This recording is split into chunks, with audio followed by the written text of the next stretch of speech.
Amanda, Jacomine, thanks very much for joining me. For our audience today, I've got two absolute specialists in the world of HR. We've got Amanda Jordaan and Jacomine Keilblock. There's a lot of change happening at the moment in HR, and a lot of HR teams are struggling with that change and trying to be the value that they need to be within organisations. But today I want to focus in specifically in one process area which I know a lot of HR teams are struggling with. Not just HR teams, organisations as a whole, and that's the performance management process. I think back to days of the businesses that I've run in my time, and performance management wasn't even called performance management. It was called annual reviews, and it was a chance for staff to justify in the half an hour they got with their line manager to get a new salary. And it was never really about performance, yet it's still so important to get that performance level high in an organisation. Some organisations are realising that's a problem, and they're starting to shift and change. Amanda, maybe I can put this question to you. Why are they starting to shift and change, and what's emerging to start to replace it? Mike, thank you. Well, I think with performance management, like many of our current HR processes, it was based on the old way of thinking, the more of an industrial age way of thinking around HR. And it's one thing to manage performance when everybody's doing small, discrete, tangible tasks. Now we live in a world where people have to deliver on very much intangible outputs, and it's not even always possible to measure the performance of those outputs. So, for example, if you have to contribute to the successful branding of the organization, in terms of your own work efforts, it becomes very difficult to do that. So that's one part of it. Performance management is just not as useful as it used to be. But with that also has come a whole lot of questions about the process. So a lot of companies feel that it takes an awful lot of time to do performance management. I think if I remember correctly, Deloitte did a study internally where they found they spent the equivalent of 2 million man hours per annum on performance management. So if you translate that to money, it's a whole big investment. But at the same time, studies have started showing that there is not really tangible benefits to be gained from performance management process. So nobody can prove that performance management processes actually increase performance. So you've got this huge input into a process, and there is no guarantee that you're going to get any outputs. And then I think thirdly, it is just a very hated process. It is regarded as the most hated process in companies. Managers don't enjoy it, employees don't enjoy it, and I guess that's just raised a lot of questions about why are we exactly doing this, and why should we persist in doing it if this is there is really no tangible output. 100%. Couldn't agree with you more. So maybe, Jacomine, I can sort of move that question over to you now. And what is it that organisations are then doing wrong? This traditional way of doing performance management. What type of problems are inherent in that process? Okay, so thanks, Mike. Like Amanda says, performance management isn't guaranteed to improve performance. It's also not a very particularly looked forward to process at all. The problem is you have to look at when performance management was developed as well. So you have quite a stable environment, the industrial era, where you have criteria that remain relatively stable. So now we are in an era where things are changing very rapidly. So first of all, traditional performance management has your standardized criteria, but that doesn't effectively measure individual performance.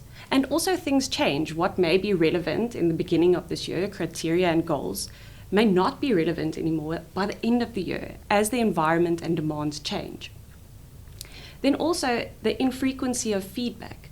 It focuses too much on the past. And you can't do anything about it. I mean, if you tell me 6 months down the line I did something wrong, 3 months ago, what am I supposed to do with that information? So there's a huge obstacle in terms of feedback, and also the correct data that is provided during the feedback discussions. In essence, it's too late for learning to take place, and essentially that's what feedback is for. And often it becomes a mere tick box exercise, just doing something for the sake of doing it. Another reason is a lack of clarity. Goals are way too vague. And also how to improve. Again, if I only receive feedback from my manager 6 months, 12 months down the line, my interpretation of improved sales, as seemingly obvious as it might seem, is not the same as your interpretation of improved sales. Yeah. And it doesn't tell me how or which aspect, which product, which line, which factor within this whole scope of sales as a construct do I need to look at. Then there is the adverse effect of feedback. We all know that, when you are faced with the truth, it's not always as pleasant, and the truth can hurt, whether it's the truth or not the truth. But, time and time again, neuroscience has proven that when people receive feedback during a performance review, it immediately puts everyone into a fight or flight mode. As Amanda mentioned, the manager doesn't enjoy it, the employee doesn't enjoy it. So our brains actually override any information that is coming to you. So essentially, you can't make good decisions based on any information that comes from that session. Then, of course, way too much focus on pay and incentives. Yep. Yeah. So what you are doing is you are also creating a culture where people avoid risk, so that they don't, so that they don't fail. Because as soon as you can create an if-then scenario, you create a culture of, okay, what can I get out of it? Rather than looking at improvement and focusing on going forward. In some severe cases, it also leads to unethical behavior. And then, of course, you have inherent cognitive biases. This is something that would be prevalent no matter which process, but it's more prominent in traditional performance management, where you sit with the idiosyncratic rater effect, the halo effect, or water cooler effect, where all our subjective interpretations and meanings that we assign to what we experience from others, we regard that as the objective evaluation, when in fact it's only your lens through which you are viewing that individual's performance. So in a nutshell, Sure. What I would describe traditional performance management is trying to play a tape cassette in the era of streaming. So you are using an outdated model in a completely different environment. So it's just not working. Yeah, well, what's interesting there is it's not just about the fact that people don't like doing it. It actually have an impact, huge impact on their performance, because they play the system, they play the game. I love what you said about avoiding risk there, which right now we need greater adaptability. So, okay, you two are like future fit HR specialists, and I'm loving this because now I'm going, let's scrap it.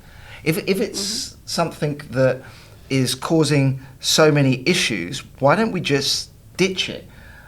And there I'm sitting in a quandary, because now I'm going, but performance management is so important as well, because performance right now is critical, because we've got to find that cutting edge. So Amanda, maybe I can put that to you. Why don't we just scrap it?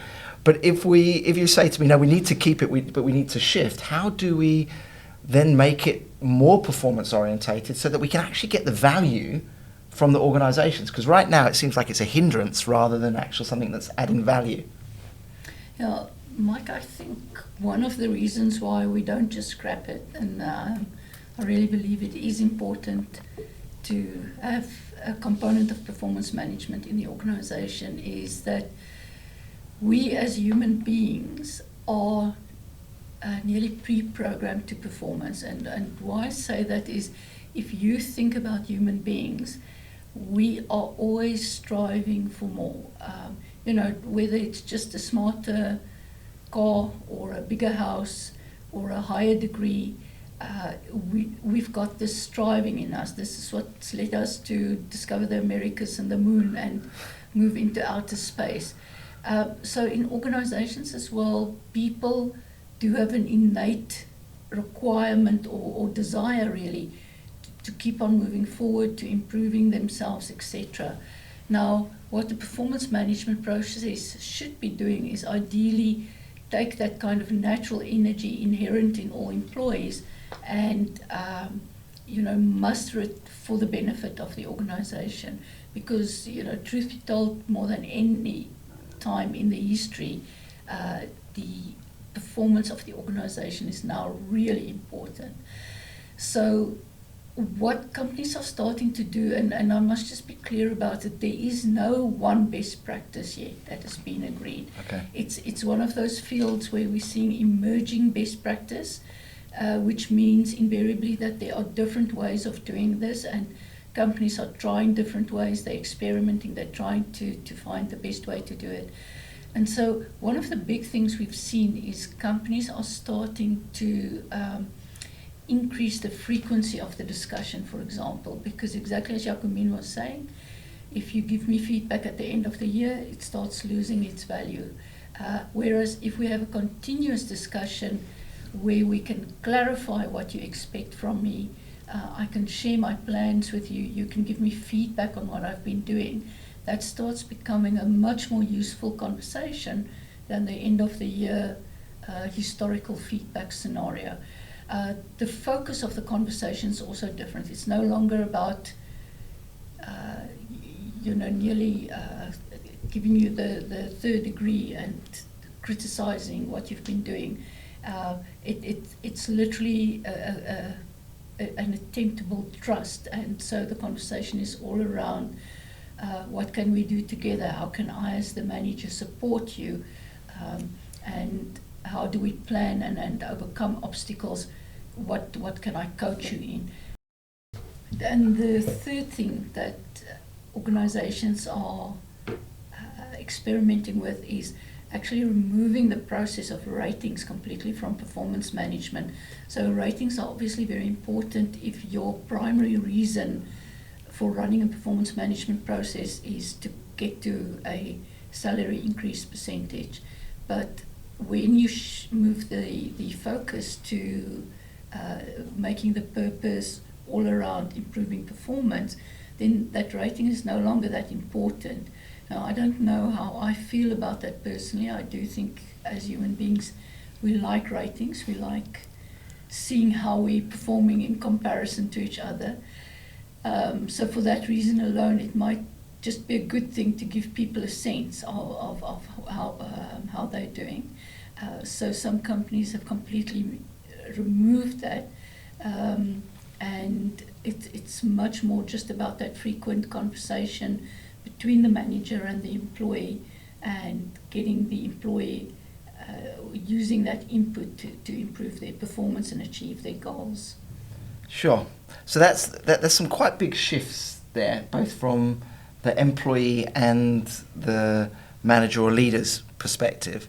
So you mentioned there about the frequency, which I think makes complete sense. This year review, that you've forgotten even the thing that you're talking about sometimes.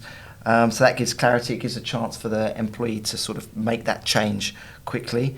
The idea of the manager being there to support, so it's more of a coaching style.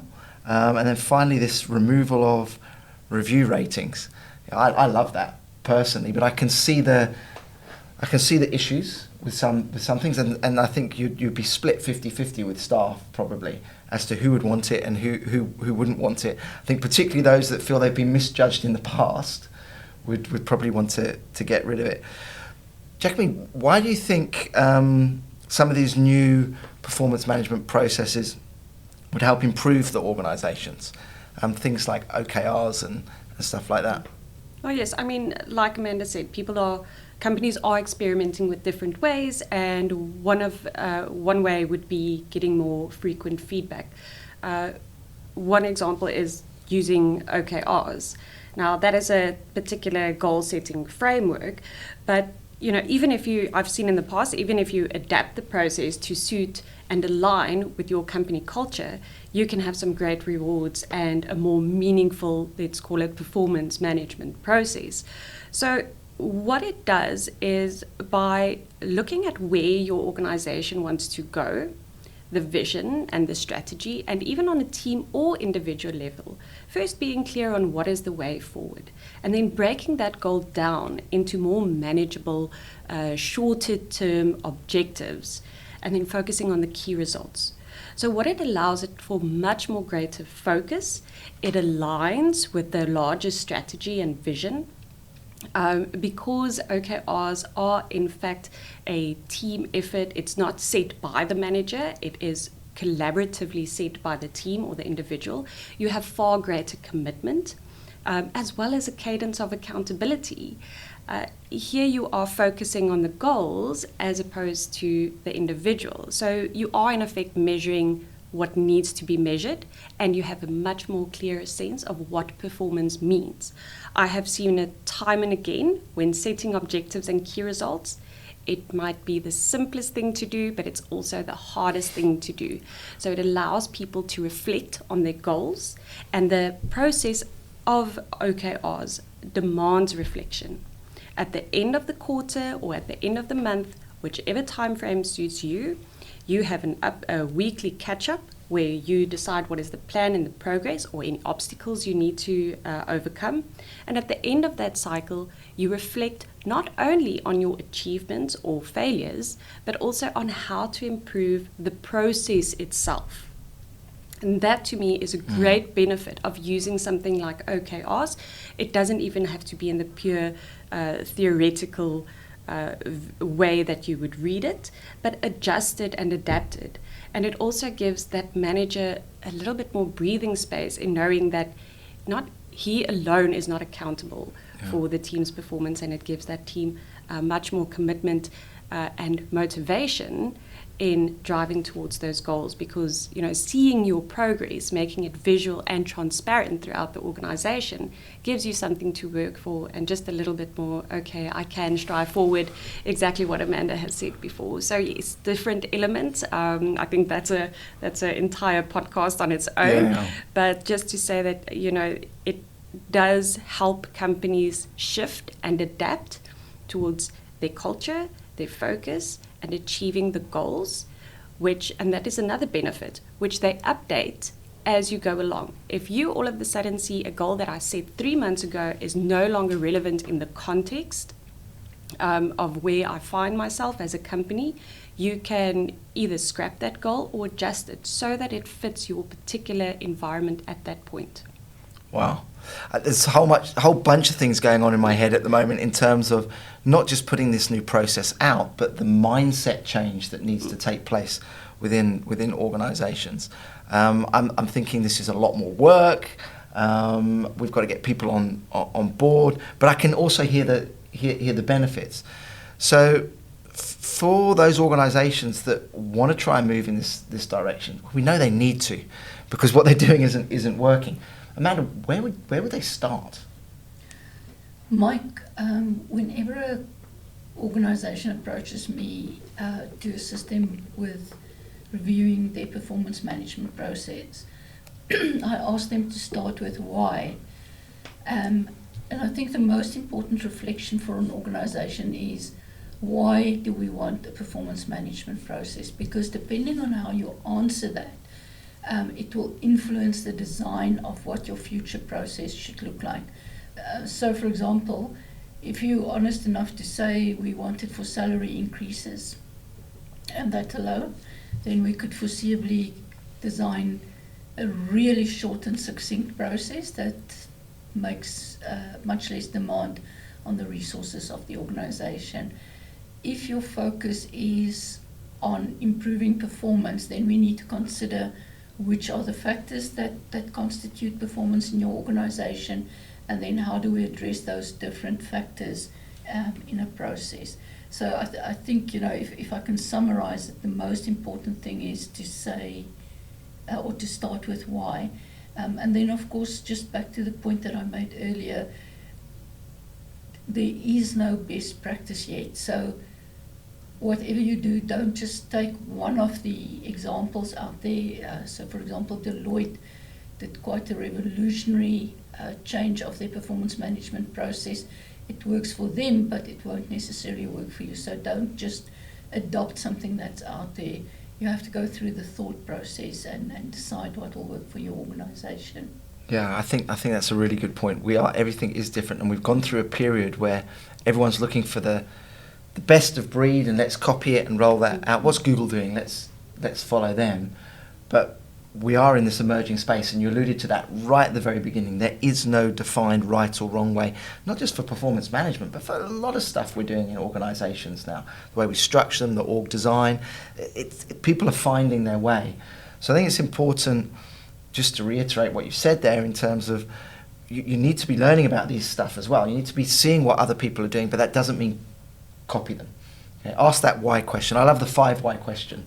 Once you've asked them why once, ask them why to that question, to that question, to that question, and really get to the heart of what you want to change. The one thing I don't want to leave behind, because there's always a big issue for a lot of leaders and managers, is this idea of their role within performance management and the importance of feedback. It's often this. I can see now my old management team the day of their performance reviews, quickly scrambling together some sort of feedback and thinking back.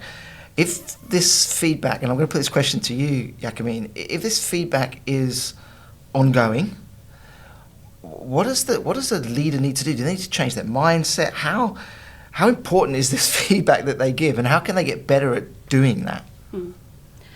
Yeah, thanks, Mike. I think feedback is often overlooked in terms of what a hard skill it is. Big time. That you need to learn how to give feedback, but importantly, how to receive feedback. So a manager's role is quite complex. You need to be able to give your team guidance and support, but essentially today, you are also the eyes and ears for them to look up while they are looking down doing their work and see what's happening around them, to listen and to relay that information so that they can make the right decisions. So that's a huge ask already.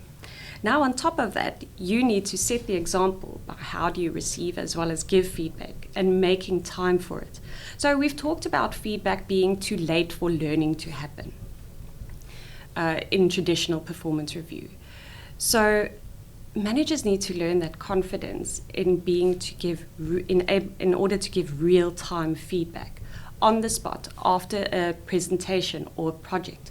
Almost like if you think of a coach besides a soccer game or a rugby game, that coach would be there. He wouldn't necessarily interfere in the game, but before and afterwards, they play an essential role in guiding them in terms of the scoreboard. What do they need to do?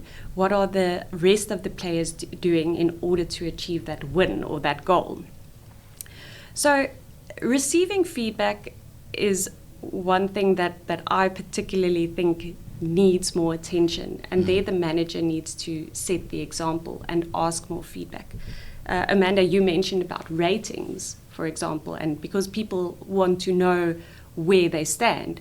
So a manager needs to understand that there are essentially 3 different types of feedback: coaching, evaluation, and then appreciation. So coaching in terms of let's see how you can improve. Appreciation, thanks for doing a good job. And then also evaluation, here's where you stand. So for a human being to improve, I need to know where I stand.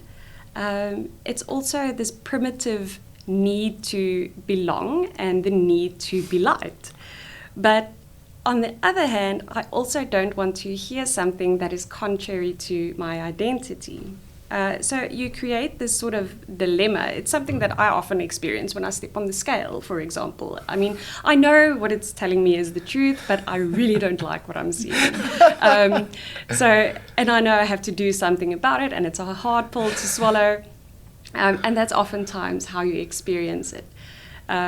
often managers hold back feedback because they are scared they hurt someone's feelings and elicit a whole bunch of insecurities.